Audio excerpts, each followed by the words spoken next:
Well, we got steady rain this morning, but so far, all the trees and flags are as limp as they can be.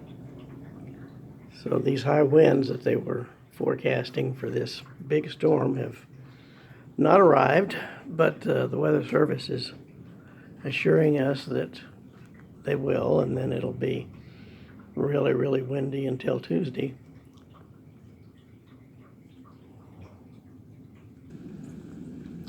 And in the backyard, the chimes are still, which is always a good indicator of whether there's any wind.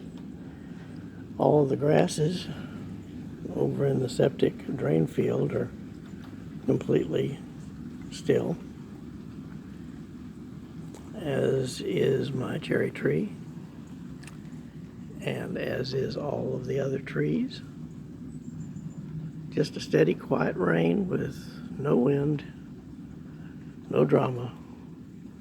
So we'll see how it goes. But so far, the big storm's a nothing burger.